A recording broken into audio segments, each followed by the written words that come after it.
Ano number ng nanay mo? I-dial mo dito. Lagot sa akin yung nanay mo. Tawagan mo, papuntahin mo dito.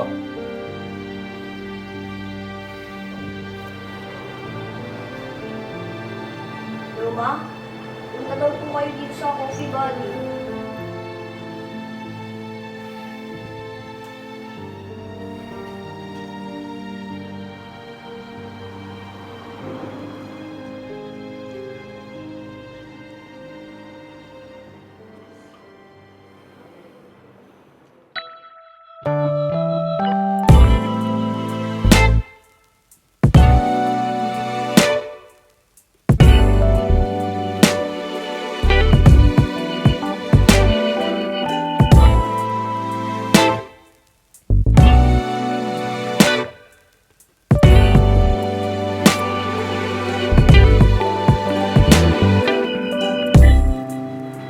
Camille?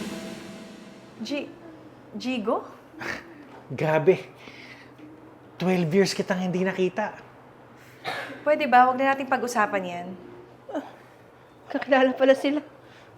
Exit na ako.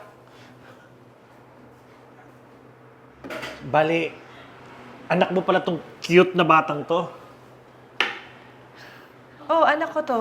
Anong ginawa mo sa anak ko? Wala. Yung anak mo, nakuha niya yung wallet ko.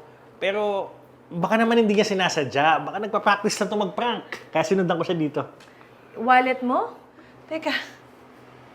Kinuha mo yung wallet niya? Opo, ma. Sorry po, ma.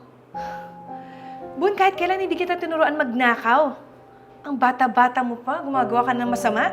Bakit mo ginawa yun, ha? Kasi mama, nakita ko po kasi yung kaklase ko, bigyan ng tatay niya yung nanay niya ng regalo. Kasi po, wala po akong tatay. Kaya ako naman po magbibigay ng regalo sa inyo. Pero anak, hindi mo naman kailangan gumawa ng masama para lang gawin yun para sa atin. Masaya naman tayo na tayong dalawa lang tuwing Pasko, di ba? Kahit walang regalo. Okay na sa atin basta magkasama tayo. Makasingit lang ako Pero, nasan ba yung asawa mo? Yung tatay niya? Wala akong asawa pero may tatay tong anak ko. Ha? Naguguluhan ako Paano may asawa ka tapos may tatay siya?